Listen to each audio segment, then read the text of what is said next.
Economic activities 4, then 4 economic activities थी ना, और 3 सेंट्रल प्रॉब्लम्स टू इकोनॉमी कि what to produce, how to produce and for whom to produce, and what to produce includes how much to produce, है ना, not just what to produce, once it is decided कि ये produce करना है, उसको भी कितने क्वांटिटीज में प्रोड्यूस करना है, वो भी व्हाट टू प्रोड्यूस के अंतर्गत ही आता है।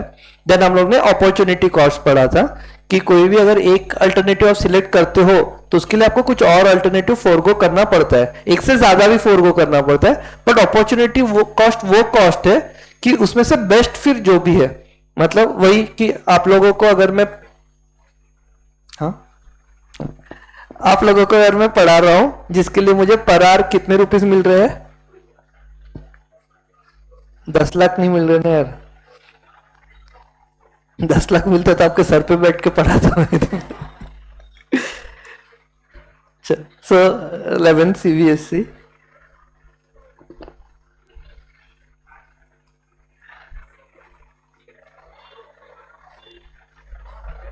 ये फिगर सब ऐसी है रे, आप कुछ कैलकुलेट मत करना।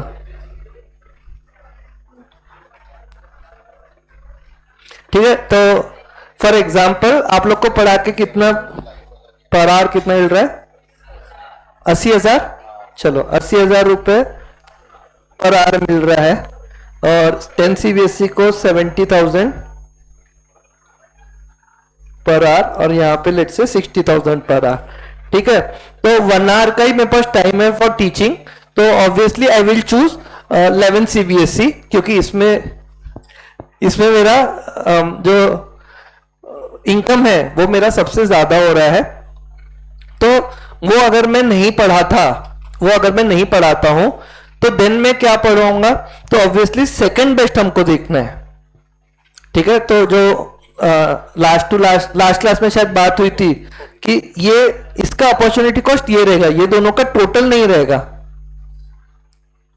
जिन लोग को समझ गया तो वो भी एक बार वापस सुन लो कि ये चूज करने का ऑप्शन, ये अगर मैं ऑप्शन चूज करता हूं तो इसका opportunity cost will be this, not this two combined, because in any case I have got 1 hour, तो I will choose only this, and इसलिए हम लोग नेक्स्ट बेस्ट अल्टरनेटिव बोलते हैं। मतलब इसका अपॉर्चुनिटी कॉस्ट ये क्यों नहीं रहेगा, क्योंकि अगर मैं ये नहीं पढ़ाता तो ये चूज करता, ना कि ये, तो इसीलिए इसका अपॉर्चुनिटी कॉस्ट क्या रहेगा, नेक्स्ट बेस्ट अल्टरनेटिव फोरगॉन। ठीक है, नेक्स्ट बेस्ट अल्टरनेटिव।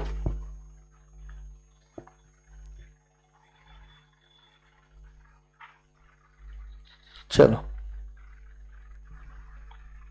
तो ये आपको अपॉर्चुनिटी कॉस्ट क्लियर हो गया था ना। Now production possibility frontier, curve वगैरह समझते ना आप लोग को, graph X axis Y axis, मैं ये अज्यूम करके आगे बढ़ूंगा। ठीक है, वैसे तो स्टैटिस्टिक्स में वो सब चीजें थोड़ी थोड़ी आ जाएगी, बट अपन लोग तो पहले इकोनॉमिक्स से शुरू किए, और अपन सभी हमेशा बात सिर्फ Q1 की करेंगे, फर्स्ट क्वाड्रेंट की, जहां पे एक्स एक्सिस भी पॉजिटिव रहता है एंड वाई एक्सिस भी पॉजिटिव रहता है, मेनली उस पर ही बात करें। कभी कभार हो सकता है कि थोड़ा एक्स एक्सिस नेगेटिव की बात करें, बट समझ जाएगा आप लोगों को। प्रोडक्शन पॉसिबिलिटी फ्रंटियर के 2-3 और नाम है।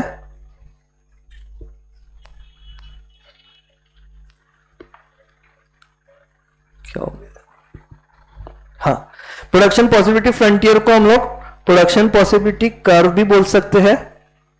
ठीक है, ट्रांसफॉर्मेशन कर्व भी बोलते हैं इसी को ही, और इसी को ही प्रोडक्शन बाउंड्री भी बोलते हैं।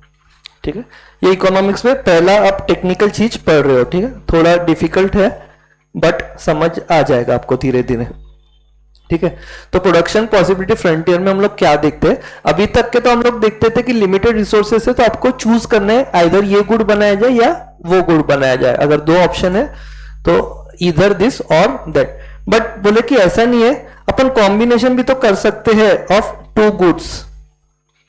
मतलब अगर तुलिन के पास 1 घंटा है फ्री, तो हाफ एन आवर खुशी से भी मिल सकता है और हाफ एन आवर कृपांश से भी मिल सकता है ना तुलिन। अपन ने ऐसा उस दिन सोचा नहीं था, बट वो भी तो पॉसिबल है कि दोनों गुड्स को हम लोग कहें कि 1 लीटर मेरे पास दूध है तो आधा लीटर से चाय बनेगी, बचे हुए आधे लीटर से आइसक्रीम बनती है, वैसा भी हो सकता है। या 1 पाव से चाय बना लो और 3/4 लीटर से आइसक्रीम बना लो, तो अब हम लोग प्रोडक्शन पॉसिबिलिटी फ्रंटियर में ऐसे देखेंगे कि लिमिटेड रिसोर्सेज से अगर हमको दो गुड्स बनाना है साथ में तो कैसे बन सकता है। ठीक है, टू डिफरेंट गुड्स हम लोग अब बना रहे। अब तक हम लोग सिर्फ एक गुड्स की बात कर रहे थे, अब हम लोग बोले कि दो गुड्स को भी आप सिलेक्ट कर सकते हो। ऑब्वियसली एक का प्रोडक्शन अगर बढ़ता है, if production of one good increases तो production of another good will, ये सबको क्लियर है। एनी तुलिन के पास 1 आवर है to spend with Kripansh and Khushi, तो तुलिन जितना ज्यादा टाइम खुशी को देगा उतना कम टाइम कृपांश के लिए बचेगा। सिमिलरली जितना ज्यादा टाइम वो कृपांश को देगा उतना कम टाइम खुशी के लिए बचेगा, है ना। कि अगर वो 30 मिनट्स दोनों को दे रहा है, एक ऑप्शन हो सकता है। दूसरा, अगर वो 30 से 40 मिनट्स कृपांश को दे रहा है तो खुशी के लिए अब 30 की जगह कितना मिनट्स बचेगा, 20। एक बढ़ेगा तो दूसरा कम होगा। This is very clear to all of you. Limited resources है तो एक गुड का प्रोडक्शन बढ़ेगा तो दूसरे का कम होगा, ये आपका होता है। चलो, so production possibility frontier is a curve that illustrate the different combinations, that is alternative production possibilities of two goods which can be produce with the given resources and technology. Resources मतलब inputs एक तरीके से हम लोग बोल सकते हैं, and technology जो भी गिवन टाइप ऑफ टेक्नोलॉजी, एक पर्टिकुलर टेक्नोलॉजी के साथ हम लोग कोई भी गुड्स एंड सर्विसेज का कितना प्रोडक्शन कर सकते हैं, दो गुड्स का कितना प्रोडक्शन कर सकते हैं विद द गिवन रिसोर्सेज, तो वो हम लोग कर रहे हैं। It demonstrate the trade off in production resources are limited. Trade off मतलब कौन सा हम लोग सिलेक्ट करेंगे जिससे हमको बेस्ट प्रोडक्शन मिल जाएगा, और यहां पे हमारे obviously resources are limited. It serves as a key tool for addressing central economic problems. Central economic problem क्या है, what and how to produce. The table that shows alternative production possibilities of goods is called production possibility schedule। मतलब अपना schedule कैसा बनेगा कि combination ए, combination B, combination सी, ठीक है, और टाइम फॉर खुशी एंड टाइम फॉर कृपांश। ठीक है, 10 मिनट खुशी को तो कृपांश के 50, 20 तो 40, 25 तो 35, तो इसको हम लोग बोलेंगे प्रोडक्शन पॉसिबिलिटी शेड्यूल। ठीक है, अभी के लिए आप अज्यूम कर रहे हो, आपको एग्जांपल इजी करने के लिए, कि इसको हम लोग शेड्यूल बोलते हैं बेसिकली, कि जहां पे आप वेरियस अल्टरनेटिव्स को यहां पे जॉट डाउन कर दे रहे हो। ठीक है, वेरियस अल्टरनेटिव्स को आप जॉट डाउन कर दे रहे हो। या फिर इसी कोई कि आपके पास लेट्स से 60 एकड़ की जमीन है, आपके पास 60 एकड़ की जमीन है, उसको आपको व्हीट एंड राइस के प्रोडक्शन में बांटना है, तो व्हीट को आप 10 दोगे तो राइस को कितनी दे पाओगे। ये आपके अलग अलग कॉम्बिनेशन, या तो कॉम्बिनेशन ए पे आप ऑपरेट कर सकते हो, कॉम्बिनेशन बी पे, कॉम्बिनेशन सी पे, आप किसी पे भी ऑपरेट कर सकते हो। ये सारी पॉसिबिलिटीज को हम लोग क्या बोलते हैं, प्रोडक्शन पॉसिबिलिटी शेड्यूल। ये समझ गए आप लोगों को, किसी को कोई डाउट नहीं। अब जब भी हम लोग इकोनॉमिक्स में कोई भी बात पढ़ते हैं तो उसमें हम लोग कुछ अजम्पशंस लेते हैं। क्यों? क्योंकि है ना, चीजें जो इकोनॉमिक्स में पढ़ते हैं वो बहुत सारे वेरिएबल भी उसमें रहते हैं। मतलब अगर मैं बोलता हूं कि कोई कमोडिटी की प्राइस घटती है तो उसकी डिमांड बढ़ती है, कोई कमोडिटी की प्राइस अगर घटती है तो उसकी डिमांड बढ़ती है, it is the law of economics. But इसमें हमने बहुत सारे वेरिएबल्स को कांस्टेंट अज्यूम किया है। जैसे फॉर एग्जांपल, अगर हम लोग कोई शेयर है, उसकी प्राइस घट रही है और कंपनी का प्रॉफिट भी ऐसा लग रहा है कि आगे और घटने वाला है, तो वो शेयर की प्राइस घटेगी तो उसकी डिमांड बढ़ेगी क्या? नहीं। अगर हमको लग रहा है कि फ्यूचर में और इसका लॉसेस ज्यादा होने वाले हैं या प्रॉफिट्स कम होने वाले तो प्राइस कम होगी तो भी डिमांड घटेगी। तो देयर आर मेनी वेरिएबल्स जिसपे demand of a commodity is dependent. It is not just dependent on the price of the commodity. But जब हम लोग प्राइस और डिमांड की बात कर रहे हैं लॉ ऑफ डिमांड में, तो हम अज्यूम करें कि सिर्फ प्राइस चेंज हो रही है और बाकी सारे फैक्टर्स सेम है। तो दोज आर कॉल्ड अजम्पशन, कि जितनी बात बता रहे ना बस उतना ही आप मानो, बाकी सब चीजें एज इट इज है। तो अब हम लोग प्रोडक्शन पॉसिबिलिटी फ्रंटियर में क्या देखते हैं कि हमारे पास given amount of resources and technology है और उससे हम लोगों को दो गुड्स प्रोड्यूस करना है, तो कितना कितना गुड्स दोनों हम लोग प्रोड्यूस कर सकते हैं अलग अलग, एक एक का बढ़ाते जाएंगे तो दूसरे का ऑफकोर्स कम होगा। तो इसमें हम लोग कुछ अजम्पशंस मानते हैं। क्या अजम्पशन? कि एक तो रिसोर्सेस अवेलेबल आर फिक्स्ड, मतलब ये जितना भी हम लोग देखेंगे अलग अलग पॉसिबिलिटीज में रिसोर्सेस फिक्स्ड है, कि यहां पे आप बोलोगे बी में आप अगर 70 मिनट्स है उसके पास, तो ये पूरा इक्वेशन ही चेंज हो जाएगी। तो हम लोग पहला अजम्पशन क्या करते हैं, resources available are fixed. Second, जो टेक्नोलॉजी से हम प्रोडक्शन कर रहे हैं वो भी अनचेंज है, मतलब टेक्नोलॉजी भी सेम रहने वाली है। Third, resources are fully employed, मतलब अगर मेरे पास 60 एकड़ लैंड है तो मैं प्रोडक्शन पूरे का पूरे 60 एकड़ में कर रहा हूं, इसको कहते हैं रिसोर्सेज आर फुल्ली एम्प्लॉयड। अगर मैं बोलता हूं कि कॉम्बिनेशन ए में मैं सिर्फ अपनी 50 एकड़ लैंड में कर रहा हूं और दूसरे में 60 एकर्स में, तो भी प्रोडक्शन कुछ तो चेंज हो जाएगा, क्योंकि resources were not fully employed in the first case. तो हम ऐसा भी मानते हैं कि resources are fully employed. And सबसे मेन assumption कि resources are not equally efficient in production of all the goods. Resources are not equally efficient in all the goods. So if resources are transferred from the production of one good to another, the MOC increases. Marginal opportunity cost increases. Marginal मतलब क्या? Additional और extra. तो opportunity cost एक extra unit produce करने के लिए जो रहेगा वो हमारा बढ़ते जाएगा। कैसे बढ़ेगा, क्या होगा वो बताऊंगा। Resources are not equally efficient मतलब क्या, यहां पे जो मैंने एग्जांपल दिया है इसमें अपन ने अज्यूम किया कि resources are equally efficient. Actual अब जो आगे एग्जांपल बनेगा उसमें ऐसा नहीं रहेगा। मतलब क्या, I am a teacher, I teach economics, ठीक है। बहुत ऐसे रॉ एग्जांपल दे रहा हूं। अगर मैं 1 घंटे में 40 पेजेस ऑफ इकोनॉमिक्स पढ़ा सकता हूं, ठीक है। कल को मुझे अगर अकाउंट्स पढ़ाने भेज दिया तो मैं पढ़ा पाऊंगा, थोड़ा बहुत पढ़ा लूंगा, ठीक है।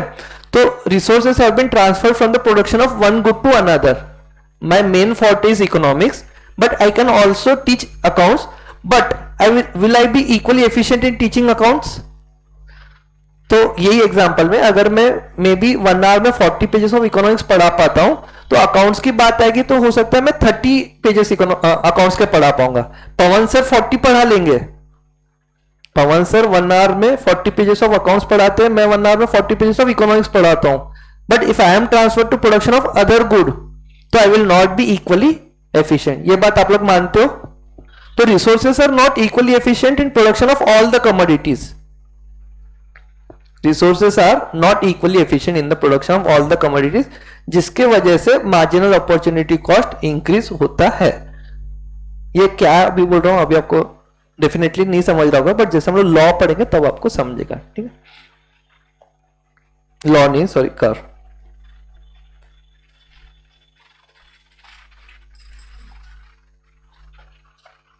आप लोग अगर थोड़ा पढ़ के आए होंगे तो थोड़े ज्यादा क्वेश्चंस आएंगे। जिसको समझ रहा होगा उसको ऐसे ही समझेगा, सर 0 और 15 15 होता है, 1 और 14 15 होता है, बट 2 और 12 15 नहीं होता, 3 और 9 भी 15 नहीं होता। यहां पे तो सबकी टोटल 60 आ रही थी ना,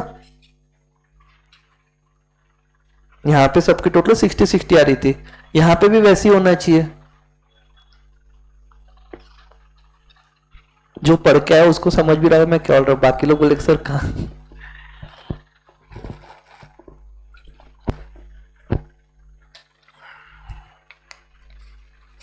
चलो, सो हम लोग ने प्रोडक्शन पॉसिबिलिटी शेड्यूल बना लिया कि एक लैंड है उसमें हम लोग वीट और पल्सेस दोनों बना सकते हैं, वीट और पल्सेस दोनों उगा सकते हैं।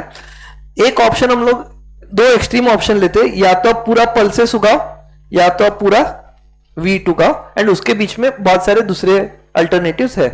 मतलब या तो 1 आवर पूरा खुशी को दे दो एंड 0 मिनट्स टू कृपांश, एक दूसरा ऑप्शन है 1 आवर पूरा कृपांश को and 0 minutes to Khushi, and in between there are many other possibilities कि 20 मिनट्स इसको, 40 मिनट्स इसको, 15 मिनट्स इसको, 45 मिनट्स इसको, इस तरीके से। तो पहले मान लो अपन पूरे का पूरा पल्सेस बनाते हैं कोई पर्टिकुलर गिवन लैंड में, तो उस केस में मैं अब ये लाख क्विंटल छोड़ दे रहा हूं, चलेगा ना? मैं 15 बोलूंगा तो समझ जाएगा ना आपको, कोई ऐसे पॉइंट आउट मत करना सर उधर तो लाख क्विंटल लिखा है आप सिर्फ 15 बोल रहे हो। सो अगर मैं एक लैंड में सिर्फ और सिर्फ पल्सेस उगाता हूं, लेट्स से दिस इज 1 एकड़ ऑफ लैंड, ठीक है, 1 एकड़ पीस ऑफ लैंड, तो if I am producing only pulses then I can produce 15 pulses. अब मेरे को अगर इसमें थोड़ा गेहूं का भी प्रोडक्शन करना है तो उसके इसमें इतना तो एवरीवन इज क्लियर कि पल्सेस का प्रोडक्शन कम हो जाएगा। तो अगर मैं 0 से 1 क्विंटल 1 वीट अगर प्रोड्यूस करता हूं तो थोड़ा मेरा पल्सेस का प्रोडक्शन कम हो जाएगा, विच इज 14। अब मैं अगर और 1 वीट का प्रोडक्शन बढ़ा रहा हूं तो पल्सेस का प्रोडक्शन कम होगा, हाँ या ना तो बोलो। Due to increase in production of wheat there will be decrease in the production of pulses. कितने से ये मैं नहीं पूछ रहा, बट कम होगा, ये तो एवरीवन इज क्लियर। तो ये और कम होगा, और बढ़ेगा, और कम होगा, और बढ़ेगा, और कम होगा।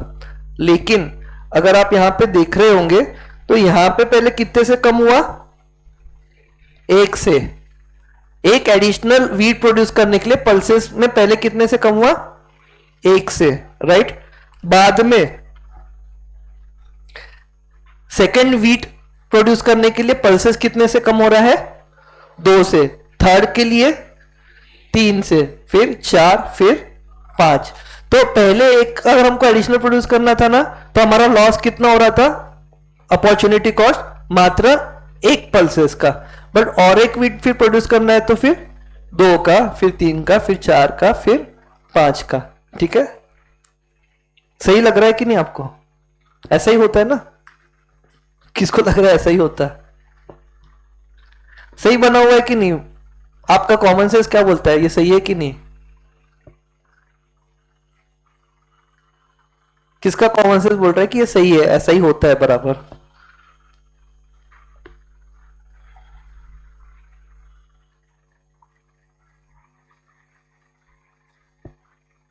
अच्छा, किसका कॉमन सेंस बोलता है कि ये तो गड़बड़ है करके, ऐसा नहीं होता है प्रोडक्शन? आपने बोला resources are not equally efficient, हमने मान लिया कि ठीक है सर, आप 1 आवर में 30 पेजेस ऑफ अकाउंट्स ही पढ़ा पाते हो, 40 पेजेस ऑफ अकाउंट्स नहीं पढ़ा पाओगे। बट हमेशा एडिशनल 1 आवर में आप 30 पेजेस ऑफ अकाउंट्स ही पढ़ाओगे ना। मतलब 1 लाख 1 पल्सेस हमको कम हो रहा है 1 वीट के अगेंस्ट में, तो एटलीस्ट वो तो सेम हो। ये बढ़ते जा रहा है, ऐसा क्यों? अच्छा, मेरे को पहले से इतना था, ये शेड्यूल आपको समझा क्या? किसको शेड्यूल ही नहीं समझा कि क्या लिखा है, नहीं समझ रहा है? सबको शेड्यूल तो समझ गया है ना कि अगर मेरे को वीट एडिशनल प्रोड्यूस करना है तो कुछ तो पल्सेस में लॉस होगा, एंड वो लॉस देखते देखते बढ़ जा रहा है। पहले मैं एक एडिशनल वीट सिर्फ 1 पल्सेस को लूज करके मैं उगा सकता था, बट बाद में सेकंड टाइम जब हुआ तो 2 पल्सेस को लूज करना पड़ा, थर्ड टाइम में 3, 4, 5। तो ये लॉस बढ़ते जा रहा है। ठीक है, ये जो एमओसी है ये क्या है? एमओसी का फॉर्मूला आपका है unit of one good sacrifice upon unit of other goods produced. ठीक है, तो ये आपका फॉर्मूला ये समझ गया। पहले 1 गुड का सैक्रिफाइस हुआ 1 प्रोड्यूस करने के लिए, देन सैक्रिफाइस कितने गुड्स का हुआ, 14 माइनस 12, तो 2 गुड्स का हुआ, फिर 12 माइनस 9, 3 गुड्स का हुआ। यहां पे तो सैक्रिफाइस यहां पे गेन 1 1 का ही हो रहा है, तो डिनोमिनेटर सब में 1 है, न्यूमरेटर अलग अलग होते जा रहा है। इतना सबको समझा क्या? ठीक है, तो जो लिखा है उतना आपको समझ गया, क्यों क्या वो तो अपन बाद में देखेंगे, बट इतना आपको समझ गया। आपको ये इसमें से क्या समझ रहा है कि ये जो लैंड है उसका ज्यादा प्रोडक्शन किसमें बेटर वे से हो पा रहा है? पल्सेस। मतलब ये लैंड मेनली पल्सेस बनाने के लिए बनी है, बट यस उसमें आप वीट भी उगा सकते हो, बट वीट आप जितना ज्यादा उगाओगे तो जो वीट का जो एडिशनल गेन है उससे कई ज्यादा लॉस किसमें हो रहा है हमारा? पल्सेस का। एंड वो लॉस सेम नहीं है, वो लॉस पहले 1 का है, फिर 2 का है, फिर 3 का है, फिर 4 का है, फिर 5 का है। तो इकोनॉमिक्स में ऐसा माना जाता है कि ऐसे एक्चुअल में होता है, जो मार्जिनल अपॉर्चुनिटी कॉस्ट है वो बढ़ते जाती है। ठीक है, अभी अपन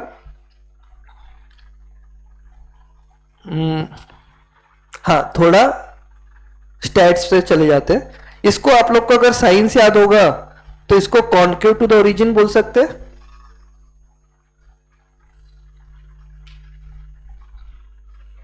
कॉन्केव टू द ओरिजिन। ठीक है, जो बच्चों को नहीं समझ रहा है उनके लिए बता देता हूं कि अगर इस तरीके से ग्राफ है और यहां से हम लोग देख रहे हैं तो इसको हम लोग बोलते हैं कॉन्केव। ठीक है। अगर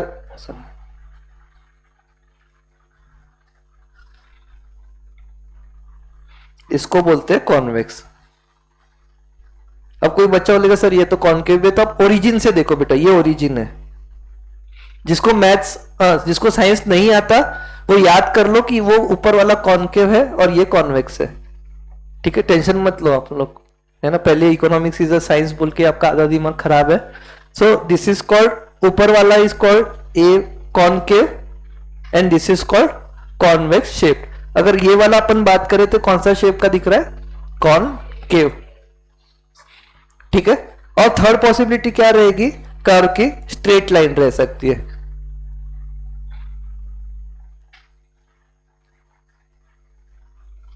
ठीक है, ऐसा भी कर्व हो सकता है। कर्व कैसे आ रहा है? बेसिकली हम लोग हर पॉइंट को प्लॉट कर रहे हैं कि बी पॉइंट क्या बोल रहा है, 1 वीट एंड 14 पल्सेस।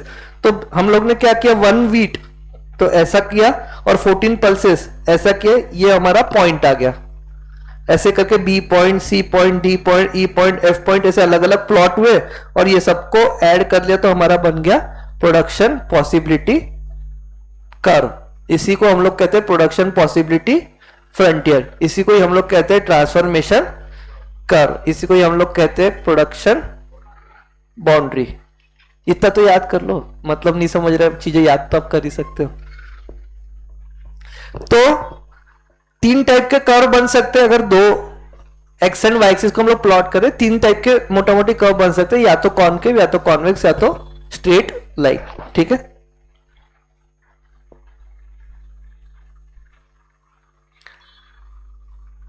हमारा स्लोप ऑफ लाइन वगैरह तो आप लोग को नहीं समझता होगा, याद है क्या स्लोप ऑफ लाइन? जान दो, चलो। ये कर्व डाउनवर्ड स्लोपिंग है, इतना आपको समझता है?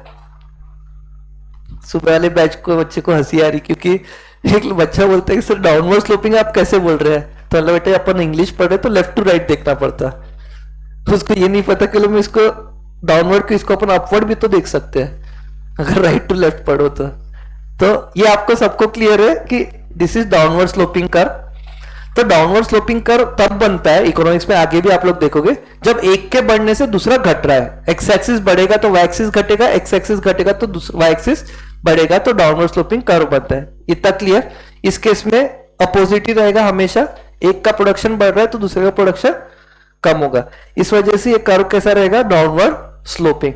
दूसरा ये कर्व है कॉनकेव शेप्ड का। ऐसा क्यों? क्योंकि जो चेंज इन एक्स है, ये चेंज इन एक्स है और ये चेंज इन वाई है, तो ये आप देखोगे ये हमेशा छोटा है और ये हमेशा बड़ा है। तो जब कभी चेंज इन एक्स और चेंज इन वाई कम रहता है, चेंज इन वाई ज्यादा रहता है, तो ये शेप क्या रहेगा? कॉनकेव रहेगा। इफ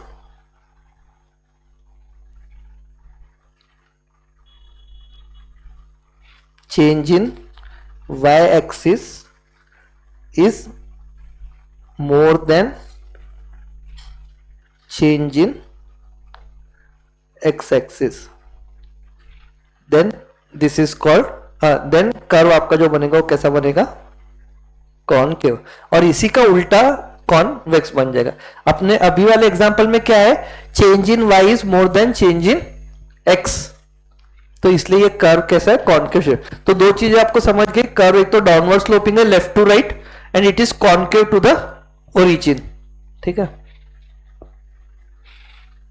तो गिवन जो रिसोर्सेस है उससे हमारा इस टाइप का कर्व बन सकते हैं। या तो हम लोग ए प्रोड्यूस कर सकते हैं, या तो बी, या तो सी, या तो डी, या तो ई, या तो एफ। ठीक है, मैक्सिमम इतना प्रोड्यूस हम लोग कर सकते हैं। अब मेरे को बताओ, कोई पॉइंट अगर मैं यहां पे लेता हूं, कोई पॉइंट अगर मैं यहां पे, या लेट से यहां पे लेता हूं, तो यहां पे लेता हूं मतलब क्या हो जाएगा? 1 मिनट। कोई पॉइंट अगर मैं यहां बना रहा हूं, यहां बना रहा हूं मतलब क्या कि एक्स की कितनी क्वांटिटी प्रोड्यूस हो रही है? वीट की। इससे अगर हम लोग परपेंडिकुलर ड्रॉ करेंगे तो कितनी हो रही है? 4। ठीक है। एंड वाई की कितनी हो रही है? 9। तो ये पॉसिबल होगा क्या? नहीं होगा, क्योंकि हमने बोला मैक्सिमम कितना पॉसिबल हो जाएगा? 3 9। अगर ये 9 बना रहे हैं तो मैक्सिमम 3 पॉसिबल होगा, 4 पॉसिबल नहीं होगा। कहने का मतलब कि ये जो कर्व बन रहा है प्रोडक्शन पॉसिबिलिटी फ्रंटियर, उसके बाहर कुछ भी पॉसिबल नहीं होगा। अनदर क्वेश्चन, क्या ये पॉसिबल होगा?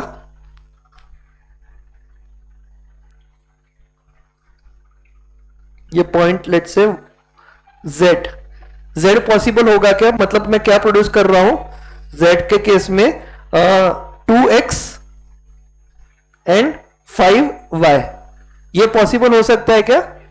हो सकता है ना। मतलब अगर तुलिन के पास 1 आवर है तो उसमें से 20 मिनट खुशी से और 20 मिनट कृपांश से मिल सकता है क्या? मिल सकता है। बट वो 1 घंटे में 40 मिनट खुशी से और 30 मिनट कृपांश से मिल सकता है क्या? नहीं मिल सकता। तो ये जो कर्व है इसके बाहर जो भी अगर पॉइंट्स आ रहे हैं वो पॉसिबल नहीं है। उसको हम लोग क्या कहते हैं? अनअटेनेबल। वो कॉम्बिनेशन पॉसिबल है ही नहीं। बट इसके अंदर जो भी है इनसाइड, वो हमारा अटेनेबल कॉम्बिनेशन ऑफ इनपुट है। ऑन द कर्व भी अटेनेबल है, बिलो द कर्व भी अटेनेबल है। ठीक है। तो इसमें बेसिकली क्या बोल रहा है प्रोडक्शन पॉसिबिलिटी फ्रंटियर, कि रिसोर्सेस इक्वली एफिशिएंट नहीं है। तो जब कभी हम अगर एक कमोडिटी का प्रोडक्शन बढ़ाते हैं तो दूसरे कमोडिटी का प्रोडक्शन कम होता है। बट वो जो कम होता है उसका वैल्यू बढ़ते जाता है। ठीक है, ऐसा ही बोल रहे हैं।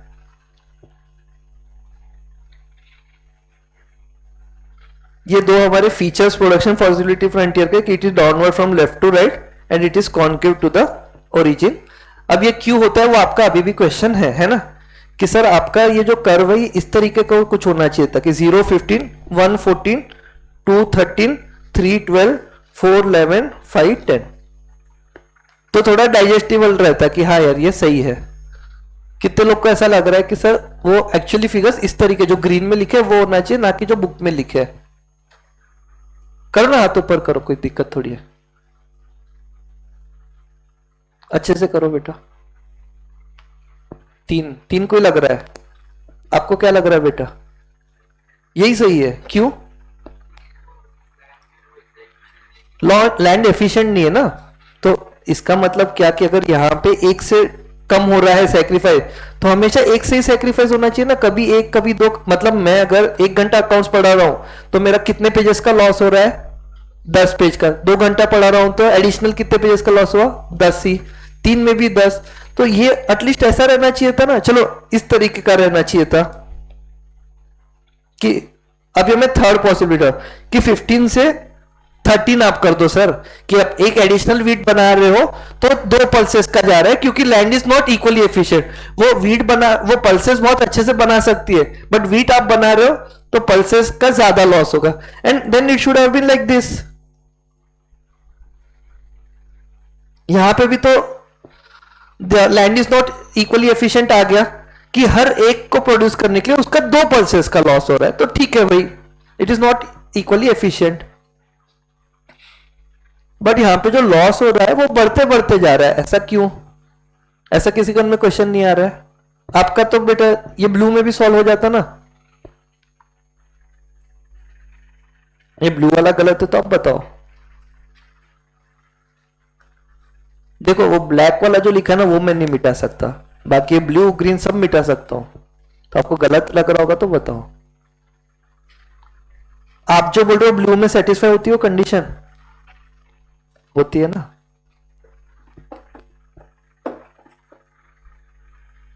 कुछ बोलो ना यार, आप लोग ऐसे चुप चुप क्यों? 2 दिन में नहीं आया तो आप एकदम इतने नाराज हो गए। आदित्य टेंशन आ रहा है आपको तो बताओ ना कुछ 2 शब्द। आप पढ़ के आए थे कि नहीं? अरे नहीं पढ़े। कुछ एक जन कुछ तो बोल दो, फिर मैं आगे बढ़ता हूं। कुछ बोलोगे तो हाँ बोलो बेटा। हाँ तो वही मार्जिनल अपॉर्चुनिटी कॉस्ट क्यों बढ़ रहा है? तो एफिशिएंसी इसमें भी नहीं है ना, इक्वली एफिशिएंट नहीं है। आप हर एक एडिशनल प्रोड्यूस करो तो दो आपका जा रहा है, तो आप बोल रहे हो कि एफिशिएंट नहीं है। अगर वीट वो प्रोड्यूस करता है तो एक ही प्रोड्यूस कर पाएगा, पल्सेस दो प्रोड्यूस कर लेगा। हाँ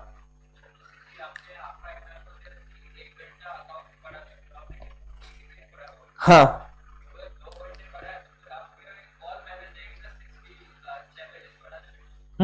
6 पेजेस। हाँ 60 पेजेस, हाँ तो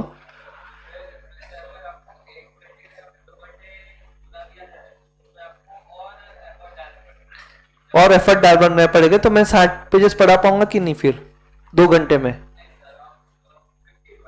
50 में पढ़ा पाऊंगा। इनका बोलना है कि मैं, इकोनॉमिक्स की बात है तो मैं 1 घंटे में 40 पेजेस पढ़ा लूंगा।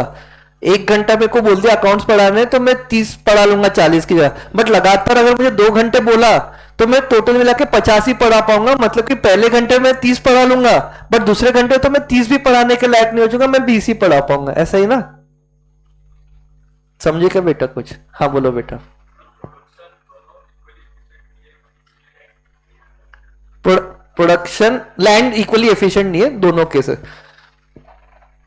तो आप लोग, आपका और आपका आंसर से, आपका नाम क्या है बेटा? अर्नव। मैं आप दोनों में हमेशा कंफ्यूज हो जाता हूं। आपका नाम क्या? मंथन मेहता। आपका श्लोक आगे?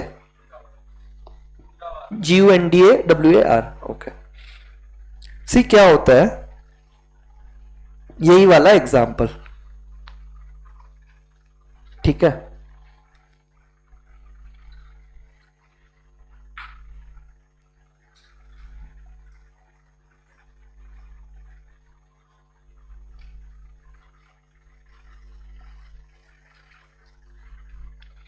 बेटा ध्यान से सुन लो, और विल ट्राई कि 7:30 तक के अपना ये समझाना हो जाए, और मैं ये पढ़ा दूंगा। उसके बाद सबसे रिक्वेस्ट है कि घर जाके आप पढ़ोगे जो भी लिखा है, तो आप लोग को चीजें समझ में आएगी, ठीक है? Now let's assume I have got 4 hours to teach daily, ठीक है? एंड मैक्सिमम मैं एक क्लास को 1 आवर ही पढ़ा सकता हूं। समझ रहे हो क्या? मैं मैक्सिमम एक क्लास को 1 ही आवर पढ़ा सकता हूं, और मेरे पास 4 घंटे पढ़ाने के लिए। अगर ये कंडीशन नहीं होती कि 1 ही घंटा पढ़ाना है, और मेरे पास अगर 4 घंटे होते पढ़ाने के लिए, तो मैं 4 घंटे कौन सी क्लास को पढ़ाता? 11 CBSE। बट आप तो बोले सर आप पढ़ाओगे तो मैक्सिमम 1 घंटा आपको देते हैं, तो मैं 1 घंटा आपको पढ़ाता हूं। फिर मैं सेकेंड आवर अपना कहां पे दूंगा? 10 CBSE को। फिर मैं अपना थर्ड आवर कहां पे दूंगा? 9 CBSE को। एंड फोर्थ आवर 8 CBSE को, ठीक है? तो अभी आप समझो कि मेरे पास डेली के 4 घंटे पढ़ाने के लिए हर क्लास में मैं मैक्सिमम 1 घंटा पढ़ा सकता हूं। मेरे पास ऑप्शन थे, तो मैं इस तरीके से ये क्लासेस लेता हूं। एंड माई अर्निंग इज, मैं एक दिन में इतना पढ़ाता हूं, तो my earning will become 2,60,000 a day.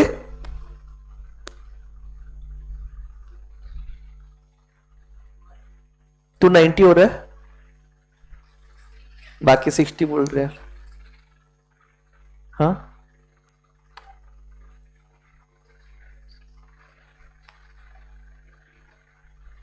मेरे पापा जैसे, और आप, तू इतना तो कमाता ही चोंगा बोलते ज्यादा बोल के, जो है वो है ना 260, ठीक है? अब आपको मेरी इंट्रोडक्शन वाली क्लास याद करना है। एंड मैं 2021 तक के दिन में 4 घंटे पढ़ा लेता था। Then what happened in 2022? I got married. याद है कि नहीं बेटा सबको? नहीं याद है, बता देता हूं बेटा आपको, आप ऐसी टेंशन मत लो।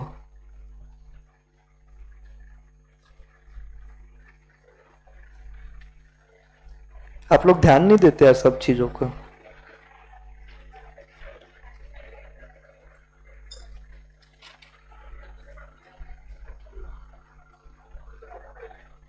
ये मैंने आपको बताया था बेटा, 2022 में मेरी शादी हुई थी, ठीक है? तो जब मैं 2021 में मैंने शादी किया, कहाँ गया यार अपना, हाँ 2022 में मैंने शादी किया, तो मेरे घर वालों ने समझाया कि अब तुम्हारा काम सिर्फ पढ़ाना नहीं है, तुम्हारे भरोसे पे कोई एक जन अपने घर पे तुम लाए हो, तो you need to spend time with her. सही है ना उनका बोलना? ऑब्वियसली वाइफ भी तो एक्सपेक्ट करेगी बोले काम कितना करोगे आप, है ना, काम तो अल्टीमेटली घर वालों के लिए कर रहे हो। तो now I was left with only 3 hours for teaching. अब मेरे पास पढ़ाने के लिए सिर्फ 3 hours बचे, क्योंकि मेरा जो टोटल शेड्यूल था उसमें से 1 hour मैंने अपनी वाइफ के लिए डिवोट कर दिया। ठीक है, तो आप मेरी जगह पे होते तो आप कौन सी क्लास छोड़ोगे? मेरे पास 4 ऑप्शन है, मतलब अब एक कोई तो क्लास में नहीं पढ़ाने वाला, तो 8 CBSE छोड़ोगे, करेक्ट। तो अब मैं income will be 2 lakh, opportunity cost of 1 hour is 50,000 rupees. Clear? 1 hour अगर मैं टाइम वाइफ के साथ टाइम स्पेंड कर रहा हूं तो उसके लिए I have to sacrifice something. I have sacrifice teaching to 8 CBSE and this my cost will be 50,000। ठीक है, अपॉर्चुनिटी कॉस्ट जो अदरवाइज मैं अर्न कर सका होता। फिर बेटा आया 2023, क्या हुआ? मेरा बेबी हुआ, बच्चा हुआ। तो अब इस बार मेरी वाइफ ने समझाया कि अब तुम बाप बन चुके हो और आपको बच्चे को भी 1 घंटा टाइम देना चाहिए। सही है ना? आपको कहीं गड़बड़ लग रहा होगा तो बताओ कि नहीं सर ऐसा नहीं है। ठीक है, तो वाइफ ने बोला कि आप कब तक सिर्फ काम ही करोगे, और जो 1 घंटा आप अपने बच्चे को देने वाले हो उसमें से मेरा टाइम कुछ भी कम नहीं होना चाहिए, है ना। नहीं तो ऑप्शन था कि आधा इसको दो आधा, तो नहीं, मेरा जो टाइम वो मेरा टाइम और बच्चे को अलग से दो। So now I was left with 2 hours। अब वापस से मुझे अब है कि कुछ तो मुझे छोड़ना पड़ेगा, तो मैं, और यहां पे अब मेरी revised income will be 1,50,000 per day, बराबर। अब ऐसा मान लो कि अब वो प्ले स्कूल भी जाने लग गया बच्चा।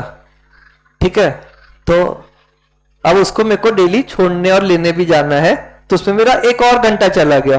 तो अब मैं क्या करूंगा? अब मेरे पास बचे 1 hour पढ़ाने के लिए, और माई रिवाइज्ड इनकम विल बी 80,000। आपको बेटा पढ़ाना नहीं छोड़ूंगा, आप टेंशन मत लो, आगे अपन नहीं बढ़। सो देखो क्या हो जा रहा है, स्टार्टिंग में भी अपने पास सारा इक्वल मेरे को 80,000 की अपॉर्चुनिटी मिलेगी वो जरूरी नहीं है। तो मैं सबसे पहले कौन सी लूंगा? 80,000, फिर 70, फिर 60, फिर 50। और बाद में जब रिसोर्सेस ट्रांसफर करना था, माई रिसोर्सेज माई टाइम। ठीक है, अब वो रिसोर्स को मेरे को 2 चीजों के प्रोडक्शन में यूज करना है, 1 is for teaching, 1 is giving time to my family.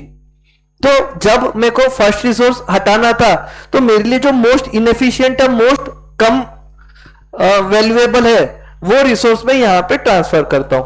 तो पहले मेरा सैक्रिफाइस कितने का हुआ? यहां पर 50,000 का, मेरा अपॉर्चुनिटी कॉस्ट 50,000 का था। बाद में कितने का हुआ? 60,000, और बाद में 70,000। ठीक है, so all resources are not equally efficient, और जब कभी आपकी बात आती है तो पहले आप लीस्ट एफिशिएंट को इधर ट्रांसफर कर देते हो, बाद में थोड़ा और। तो इसके वजह से क्या हो जाता है कि आपका जो मार्जिनल अपॉर्चुनिटी कॉस्ट है वो धीरे धीरे धीरे धीरे कम होता है कि बढ़ते जाता है? बढ़ते जाता है। समझा के यहां तक के? दैट इज द रीजन कि पहले आप जो एक ऐसी लाइन ट्रांसफर करोगे कि जिसमें पल्सेस वैसे भी ज्यादा नहीं बनते थे, तो वो लाइन कर दोगे कि आप यार वीट उसमें बना लो, तो उसमें आपका एक एडिशनल वीट के लिए मात्र 1 ही पल्सेस गए। फिर लेकिन थोड़ा और बेटर वाली लाइन आपको ट्रांसफर करनी पड़ी, तो आपका 2 पल्सेस कम हो गया, फिर 3 हुआ, फिर 4 हुआ, फिर 5 हुआ। समझे क्या? तो इसीलिए ये जो है production possibility frontier downward sloping तो है, बट साथ में कौन से शेप का है? Concave shape. और कॉनकेव शेप क्या बताता है कि एमओसी जो है, मार्जिनल अपॉर्चुनिटी कॉस्ट, वो बढ़ते जाती है। मार्जिनल अपॉर्चुनिटी कॉस्ट निकालते कैसे है? Unit of one good sacrificed upon more units of other goods produced. यहां पे मेरे केस में income sacrificed upon more time given to the family. तो पहले वो था 50,000 अपॉन 1 hour, बाद में हो गया 60,000 अपॉन 1 आवर, फिर हो गया 70,000 अपॉन 1 आवर। तो इस तरीके से क्या हो जा रहा है कि unit of one good sacrificed upon unit of other good produce जो है वो हमारा बढ़ते जाता है। इसी को हम लोग मार्जिनल अपॉर्चुनिटी कॉस्ट भी कहते हैं और एमओसी बढ़ते जाता है। इसको हम लोग ऐसे भी रिप्रेजेंट करते रहते हैं कि triangle Y change in Y upon change in X. इसको हम लोग क्या कहते हैं मैथ्स में, this is called delta. And economics में जब भी डेल्टा की बात होती है मतलब चेंज इमीडिएट पहले वाले से हम लोग चेंज देखते हैं। या फिर इसको हम लोग ऐसे ही बोल सकते हैं कि loss in good Y upon loss in Y. So marginal opportunity cost is the rate at which the quantity of output of one commodity sacrificed. और सैक्रिफाइस क्यों कर रहे हैं? क्योंकि हमको कुछ और गुड प्रोड्यूस करना है। इसी को हम लोग मार्जिनल अपॉर्चुनिटी कॉस्ट को मार्जिनल रेट ऑफ ट्रांसफॉर्मेशन भी बोलते हैं। ठीक है, यहां पे हम लोग जब 0 और 15 की बात कर रहे थे तब हम लोग ये अजम्पशन पे थे कि land is most efficient for producing pulses. ये I am most efficient in teaching economics. पहले मैं सिर्फ 1 घंटा इकोनॉमिक्स टीच कर रहा हूं तो 40 पेजेस में पढ़ा पा रहा हूं। सेकंड में इकोनॉमिक्स से थोड़ा टाइम अकाउंट्स के लिए कर रहा हूं तो मैं 30 पेजेस ऑफ अकाउंट्स पढ़ा लूंगा, मतलब ओनली 10 पेजेस अकाउंट्स का लॉस हुआ। और थर्ड आवर पे अगर मैं पढ़ा रहा हूं तो बाद में मैं उतना एफिशिएंट 30 भी अब नहीं पढ़ाऊंगा, अब मैं 20 पढ़ाऊंगा, मतलब टोटल लॉस अब 20 हो गया। पहले 10 था वो 20 और बढ़ते बढ़ते बढ़ते जाएगा। और ये एक्चुअल रियल लाइफ में भी वैसे ही होता है कि क्योंकि आपने रिसोर्सेज इस तरीके से अपने अलोकेट किए रहते हैं कि किसी में सबसे ज्यादा मेरे को किसमें कम किसमें कम। और जब भी आपको ट्रांसफर करना है तो मैं सबसे पहले 50,000 पर आवर वाली क्लास छोड़ दूंगा, फिर 60,000, फिर 70,000। तो इस तरीके से अगर मैं छोड़ते जा रहा हूं तो my marginal opportunity cost will keep on increasing. यहां पे भी land is best for producing pulses. उसके बाद वीट में आप जब जब ट्रांसफर करते जा रहे हो तो पल्सेस का प्रोडक्शन कम तो होते जा रहा है बट कम ज्यादा स्पीड से होते जा रहा है, decreasing at a increasing rate. Production of pulses is decreasing but decreasing at a increasing rate. ऐसा है इकोनॉमिक्स बेटा, decreasing at a increasing rate, decreasing at a decreasing rate और decreasing at a constant rate.